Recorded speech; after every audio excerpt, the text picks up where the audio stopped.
Hello दोस्तों। Hello everyone. काफ़ी time बाद आप सबसे मिलना हो रहा है लाइव पर। भाई जैसा मेरे दोस्तों को पता है, मैं एक एस्ट्रोलॉजर भी हूँ, शायर भी हूँ। तो मैं चाहती हूँ कि कोई मेरे संग आके भाई जुड़े। इतने सारे फ्रेंड सर्कल में है मेरे। आज मैं अपने दोस्तों से बात करने आई हूँ। काफ़ी डिमांड थी लोगों की, मेरे दोस्तों की, कि हमें ये बताइए कि जो आजकल यूट्यूब पे या इंस्टाग्राम पे काफ़ी सारे उपाय बताए जा रहे हैं। जैसे किसी को उसका प्यार नहीं मिल रहा है, या जॉब नहीं मिल रही है, किसी के पास मतलब लाइफ में स्ट्रगल चल रहा है, बहुत सी प्रॉब्लम्स चल रही हैं। तो क्या जो इंस्टाग्राम और यूट्यूब पे जो उपाय बताए जाते हैं वो हमें करने चाहिए या नहीं? तो मैं, हेलो, सुबासिस जो भी है, नाम आ नहीं रहा। तो उसके लिए मैं भी बताना चाहती हूँ कि सबके जो जन्म है उनके कर्म के हिसाब से जो है उनको उपाय करने चाहिए। तो कोई भी इंस्टाग्राम या यूट्यूब चैनल देखकर आपको कोई भी उपाय नहीं करना चाहिए, क्योंकि सबके कर्म और सबके जन्म के हिसाब से उनकी जो तिथि होती है उसके हिसाब से उनके उपाय होते हैं। तो आप अगर कोई उपाय करते हैं तो उससे आपको जो है परेशानियाँ आती हैं। और कई बार क्या होता है कि आपके घर में पॉजिटिव एनर्जी है, बट आप उल्टे सीधे उपाय करते हैं तो आपके घर में नेगेटिव एनर्जी भी आ जाती है। तो कोई भी उपाय या कुछ भी करते हैं आप, आपको वो सोच समझ के करना चाहिए। किसी से सिद्ध पुरुष से या पंडित से पूछकर ही करना चाहिए, क्योंकि हर किसी के अलग अलग उपाय होते हैं। किसी पे मंगल भारी है, किसी पे शनि भारी है, किसी का राहु खराब है, कि कोई मांगलिक है, कोई काल सर्प दोष में है। तो सबकी अलग अलग चीज़ें होती हैं। हेलो सचिन जी। तो सबके अलग अलग उपाय होते हैं, ठीक है। तो यहाँ पर हम एस्ट्रोलॉजर के वे में बाद में बात करेंगे, बट किसी ने मुझे एक बोला था कि भाई हम आजकल बहुत वफा कर रहे हैं, बट लोग हमसे जो है वो धोखा दे जाते हैं, तो उसके ऊपर कोई शायरी लिखिए। तो भाई आजकल चेहरे से तो हम किसी को नहीं पहचान सकते कि कोई हमें धोखा देगा या प्यार करेगा। और कई लोग तो सालों साल, 8-8 साल, 10-10 साल एक रिलेशनशिप में रहते हैं, और या तो उनके ब्रेकअप हो जाते हैं, तलाक हो जाते हैं। तो वो सिचुएशन डिपेंड करती है ना कि आप कितना एक दूसरे को समझते हैं और कितना एक दूसरे के साथ एक दूसरे को समय स्पेंड करना चाहते हैं और एक दूसरे के साथ रहना चाहते हैं। आपके चेहरे से मासूमियत छलकती है इस तरह, आपके चेहरे से मासूमियत छलकती है इस तरह, कातिल कत्ल करने से पहले मुस्कुराता है जिस तरह। तो सही बात है, जब कोई कत्ल करता है ना तो उससे पहले वो एक अच्छा दोस्त बन जाता है, या तो वो उसको पकड़ेगा और मुस्कुराएगा बहुत अच्छे से। तो आजकल दोस्तों का भी यही हाल है, रिश्तेदारों का भी यही हाल है। तो सबको सोच समझ के दोस्ती, यारी या प्यार मोहब्बत करनी चाहिए। तो बाकी केस तो आप सुन ही रहे हैं। और लोगों को आजकल लड़कियों से बड़ा खतरा है, बट ऐसा नहीं है, लड़के भी बड़े खतरनाक होते हैं। तो फिलहाल लोगों ने जो मुझसे एक सवाल किया था कि हमें इंस्टा के और यूट्यूब के चैनल के जो उपाय देखकर करना चाहिए, तो बिल्कुल नहीं करना चाहिए। आज मैं आपसे एक चीज़ और बोलना चाहती हूँ। बहुत सारे केस आ रहे हैं कि भाई हमारे घर में परेशानियाँ बढ़ रही हैं। वो क्या था, किसी पंडित ने बोला है, बहुत उनकी प्रसिद्धि है, तो उन्होंने बोला था शिवलिंग पे जो जल चढ़ाते हैं उसका जल जो है वो लेकर अपने घर पे आइए और उसको छिड़किए, तो उससे आपकी परेशानियाँ दूर हो जाएंगी। पर यहाँ पर इसका उल्टा प्रभाव होता है। मैं आपको पहले बता दूँ कि शिवलिंग की जो धार है वो सीधे बहने वाली है। जब हम जल चढ़ाते हैं शिवलिंग पर तो हम बोलते हैं, प्रभु से प्रार्थना करते हैं कि प्रभु हमारे संकट जो है इस जल की तरह जो बह रहा है ऐसे बह जाए और हमारे कष्ट कट जाए। तो अब हम शिवलिंग पे जल चढ़ाते हैं तो हमारा कंठ तो बचा ही रहता है, और भी लोग एक के पीछे एक, एक के पीछे एक जल चढ़ाते हैं। तो जब वो जल चढ़ाते, कोई मांगता है कि हमारा बच्चा ठीक हो जाए, कोई बोलता है कि भाई हमारी नौकरी लग जाए। सबके अलग अलग उपाय होते हैं। तो जब वो जल चढ़ा के प्रार्थना कर रहे होते हैं और हम उसमें लोटे में जल लेते हैं, तो वो सारे उनके भी जो प्रार्थना है, संकट है, जो भी है वो उस लोटे में आ जाते हैं। फिर हम उसे ले जाके घर में छिड़कते हैं। तो उससे क्या होता है कि हमारी जो ज़िंदगी में है वो परेशानियाँ बढ़ जाती हैं। तो इसीलिए आप जो है शिव शिवलिंग का जल चढ़ाएं, अपनी प्रार्थना करें और भगवान के हाथ जोड़कर वापस आ जाए कि प्रभु हमारे घर में जो है सुख शांति आप बनाए रखें। तो यही उपाय था। बाकी आप यूट्यूब या इंस्टाग्राम से देखकर कोई भी उपाय ना करें, बिना किसी सिद्ध महात्मा के या बिना किसी सोच समझ समझे बिना आप कोई भी उपाय ना करें, वो आपको नुकसान दे सकता है और आपके घर में पॉजिटिव एनर्जी को जो नेगेटिव एनर्जी में बदल सकता है।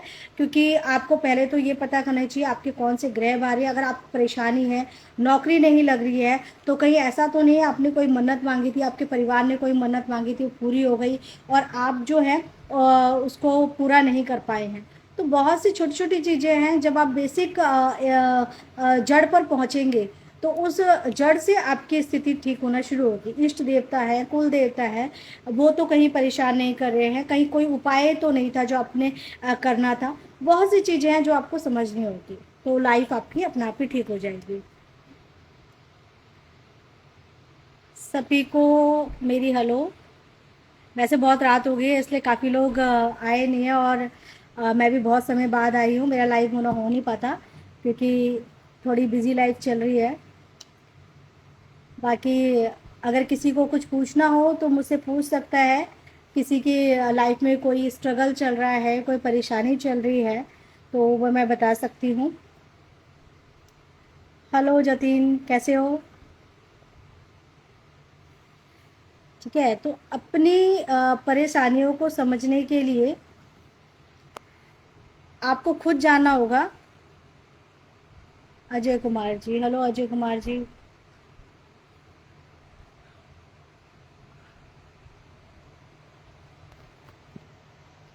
तो किसी को कोई अगर परेशानी है, कोई पूछना चाहता है कोई चीज़, कोई ज़रूरी चीज़ें, लाइफ में स्ट्रगल चल रहा है, जॉब को लेके कोई प्रॉब्लम चल रही है, तो वो मेरे से पूछ सकता है।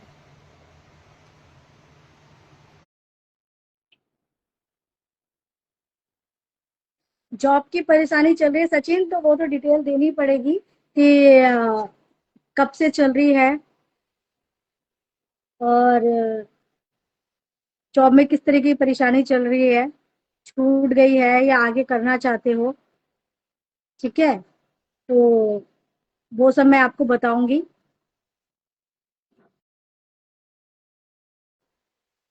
चलो, एक चीज होता है कि अगर किसी की लाइफ में आगे नहीं बढ़ पा रहे हैं, वो कुछ करना चाहते हैं, कि कोई बिजनेस करना चाहते हैं कुछ, देखिए सबसे ज्यादा क्या होता है कि जो मंगल होता है और बृहस्पति होता है और शुक्र होता है, ये तीन चीजें ऐसी हैं जो आपके बिजनेस में या आपके काम में बहुत महत्वपूर्ण होती है। ये तीन ग्रह, मंगल, बृहस्पति और शुक्र। तो अगर आपका, आप नॉनवेज बहुत खाते हैं, ठीक है, अगर किसी का मंगल उच्च है, वो उच्च कोटि का है, मंगल किसी का अच्छा है या कोई मांगलिक है, दो चीजें, ठीक है। एक मंगल अच्छा होना और एक मांगलिक होना, दोनों अलग चीजें, ठीक है। या किसी का मंगल खराब है, किसी का मंगल खराब है या किसी का मंगल अच्छा है, बहुत अच्छा चल रहा है, तो इन दोनों ही चरण में उनको नॉनवेज नहीं खाना चाहिए, ठीक है। क्योंकि बजरंगबली का आशीर्वाद होता है जिन पे जिनका मंगल अच्छा होता है, उनको मंगलवार को मंदिर जाना चाहिए और हनुमान चालीसा पढ़नी चाहिए और भगवान हनुमान जी को बूंदी का प्रसाद चढ़ाना चाहिए या जो इनकी इच्छा हो लड्डू का प्रसाद चढ़ाना चाहिए। तो उससे क्या होगा, और हनुमान चालीसा लोग कहते हैं कि घर में भी कर सकते हैं, पर क्या होता है कि जो बड़े मंदिर होते हैं, जो सिद्ध मंदिर होते हैं, वहाँ पे काफी भीड़ लगती है, काफी लोग आते हैं काफी तादाद में। तो कोई हनुमान चालीसा पढ़ता है, कोई हनुमान अष्टक पढ़ता है, बहुत सी राम जी के जप करता है, बहुत कुछ करता है।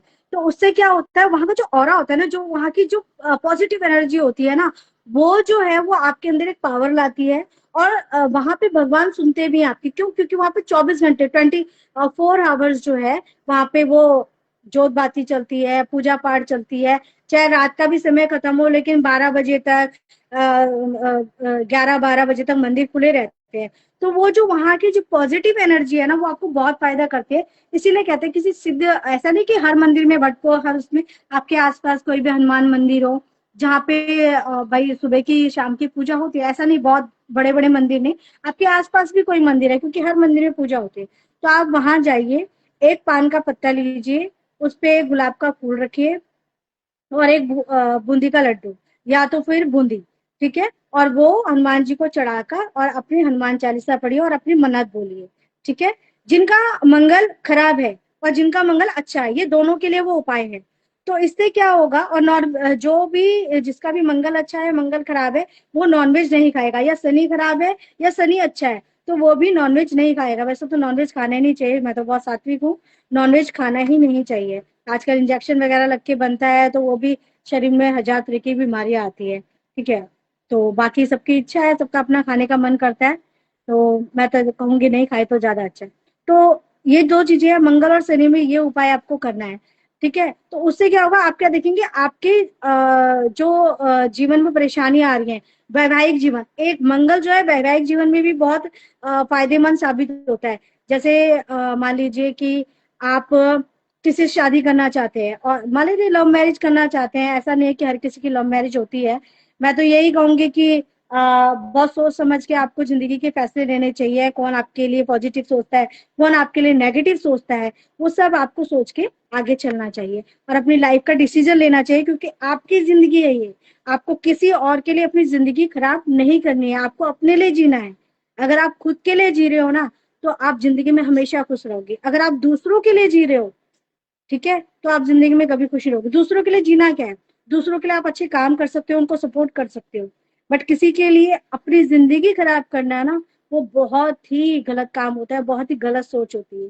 ठीक है, और जतिन, मैं चाहती हूँ कि तुम हमेशा खुश रहो।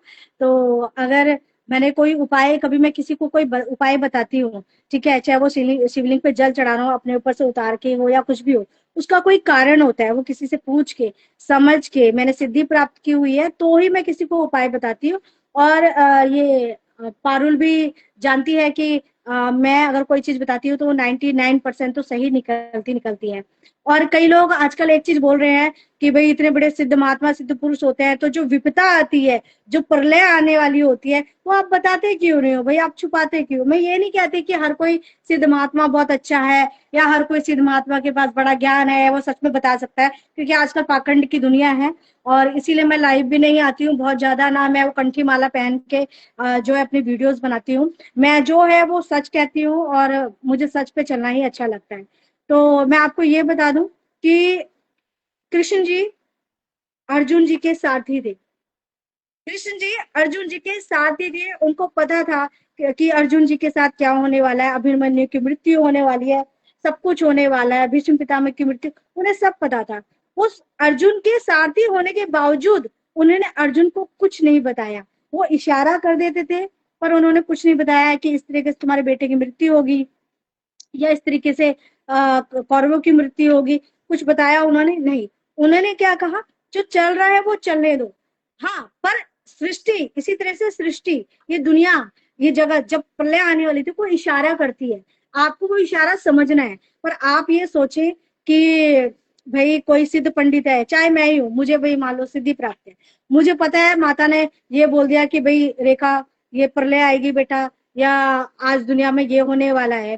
पर हम जो सिद्ध पंडित होते हैं, कुछ भी है, बड़े बड़े ऋषि मुनि होते हैं, उनको ना एक उनके अंदर एक कंट्रोल होता है। उनको ये बोला जाता है सृष्टि के नियम से बाहर आप नहीं जाओगे, सृष्टि के नियम से बाहर जाना ही इस दुनिया को खत्म करने का पहला चरण होगा।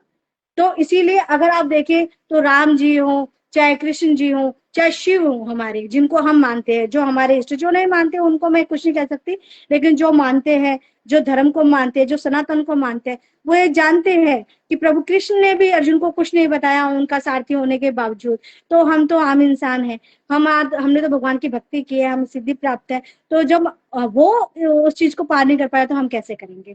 तो इसीलिए किसी सिद्ध महात्मा को, किसी को ऐसा बोलना कि भी आपको सब कुछ पता, तो आप उस राज को बताते क्यों नहीं हो? क्योंकि कर्म के अनुसार सब कुछ भोगना है सबको, कर्म के अनुसार सबको सब कुछ मिलेगा, तो किसी को दोष नहीं देना चाहिए। ये बात आप समझ लीजिए।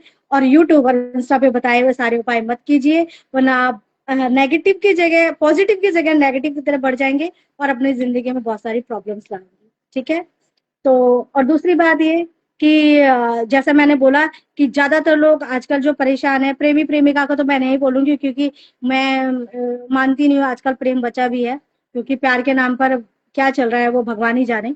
क्योंकि प्रेम का तो अर्थ ही ऐसा है, समर्पण भाव वगैरह। जो कृष्ण को जानते हैं, जो शिव को जानते हैं, जो सती को जानते हैं, वो अगर प्रेम के चक्कर में किसी को मारते हैं, किसी को काटते हैं, किसी का कत्ल कर रहे हैं, खून कर रहे हैं, तो फिर उनसे बड़ा पापी कोई नहीं है, क्योंकि ना वो प्रेम को हासिल कर पाते हैं, ना वो पति को हासिल कर पाते हैं, और उनकी जिंदगी जो है व्यर्थ जाती है। तो मैं इन चक्करों में तो बहुत दूर रहती हूँ कि भाई मेरा प्रेम नहीं मिल रहा। अगर सच्चा प्रेम है तो जरूर मिलेगा, तो आपके लिए लड़ेगा, वो आपके लिए स्ट्रगल करेगा, वो आपके लिए परिवार को समझाएगा, वो आपके साथ रहने की पूरी कोशिश करेगा। अगर उसका प्रेम सच्चा नहीं है तो 10 बहाने बनाएगा, आपको छोड़ के चला जाएगा। तो इसीलिए सोच समझ कर हर फैसला लीजिए। आप डिपेंड मत रहिए कि सामने वाला आपसे प्यार करता है और वो आपको चिकनी चुपड़ी बात है कि मेरे को ये प्रॉब्लम्स है, मुझे वो। अगर आपको समझ में आ रहा है हाँ सच में प्रॉब्लम्स है, तो उसी वक्त दूरी बढ़ा लीजिए। बाद में ये सुसाइड करना, अपने माँ बाप को तकलीफ देना, या एक दूसरे का मर्डर करना, ये सब बहुत चीज गलत होती है। ठीक है। तो मैं आज यही लोगों को समझाने आई थी, क्योंकि मैं बहुत लोगों को देख रही हूँ, बहुत कुछ चल रहा है आजकल दुनिया में, एक दूसरे को मारना काटना, एक दूसरे को ब्लेम करना, एक दूसरे की इज्जत उतारना। ये सब क्या है? ये प्रेम नहीं है, ये प्यार नहीं है। जो शिव को मानता है वो त्याग जानता है, जो कृष्ण को जानता है वो प्रेम को मानता है। और सब अच्छे से रहिए।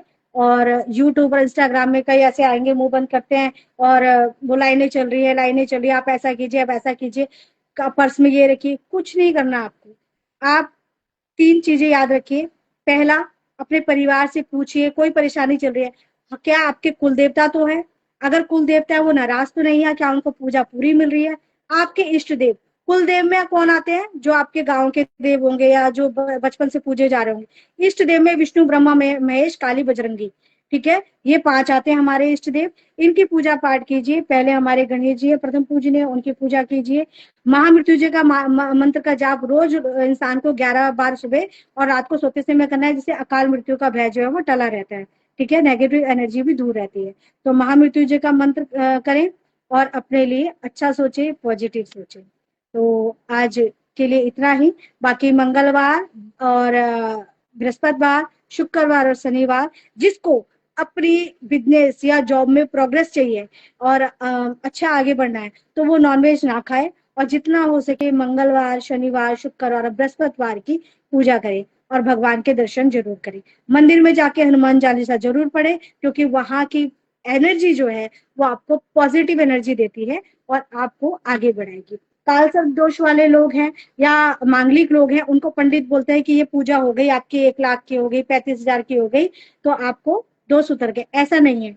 जिन पे मंगल भारी है, जो मांगलिक है, उनको नियम से हनुमान जी की पूजा स्टार्ट कर देनी चाहिए। और जो कालसर्प योग है, चाहे वो उज्जैन में पूजा करे, चाहे वो कहीं पे लाखों की पूजा करे, उन्हें शिवलिंग पर जल जरूर चढ़ाना चाहिए, काला तिल और मिश्री डालकर, प्रातःकाल 9 बजे से पहले। जैसे जैसे वो जल चढ़ाएंगे, उनका कालसर्प दोष उतरता चला जाएगा। आने वाले समय में मैं दोबारा आऊंगी, और कालसर्प दोष 3 या 4 प्रकार के होते हैं, मैं वो बताऊंगी कि भारी और हल्के होते हैं, और वो कितने समय में उतर सकते हैं। तो किसी पर कालसर्प योग है, किसी को मांगलिक दोष है, किसी का शुक्र या बृहस्पति अच्छा नहीं चला, किसी को जॉब में प्रॉब्लम है, तो वो मुझसे आगे आके पूछ सकता है। बहुत बहुत शुक्रिया आने के लिए, और आपको और भी अच्छी अच्छी और ज्ञान की बातें बताएंगे। Thank you.